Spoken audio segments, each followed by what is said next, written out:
संत सदगुरु महर्षि में परमहंस जी महाराज के मधुर संस्मरण पाप से मारे गए। एक गांव में एक सज्जन थे। उनसे एक बदमाश ने कहा कि मुझे 1,00,000 रुपये दीजिए, नहीं तो आपको गोली से मार दूंगा। सज्जन ने कहा कि यदि रुपये का इंतजाम हो जाएगा तो दे दूंगा। सज्जन ने कहा कि यदि रुपये का इंतजाम हो जाएगा तो दे दूंगा, नहीं तो नहीं दूंगा। बदमाश ने कहा कि 1 महीने के अंदर व्यवस्था करके रुपये दे दीजिए, नहीं तो घर पर आकर जान से मार दूंगा। यह कहकर बदमाश चला गया। इधर सज्जन बड़े भयभीत और चिंतित हुए वे एक महात्मा के पास गए और अपनी समस्या सुनाई।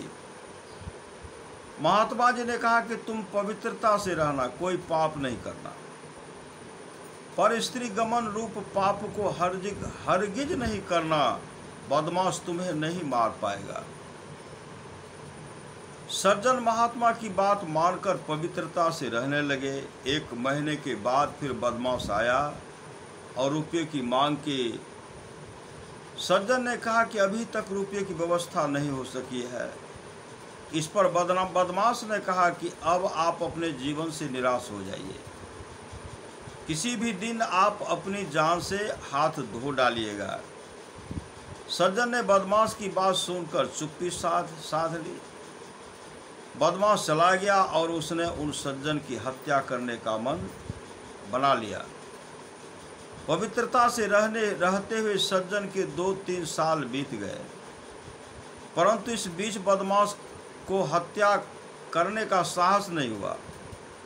सज्जन ने सोचा कि अब बदमाश ने उसकी हत्या करने का इरादा बदल लिया है। सज्जन ने सोचा कि अब बदमाश ने उसकी हत्या करने का इरादा बदल लिया है। यह सोचकर वे अपने धर्म कर्म का पालन करने में शिथिल हो गए और एक दिन पर स्त्री गमन भी कर लिया। फिर क्या था, दूसरे ही दिन उसके घर पर बदमाश आ धमका और उन्हें गोली मार दी। बेचारे का तुरंत शरीर छूट गया। श्री सदगुरु महाराज की जय।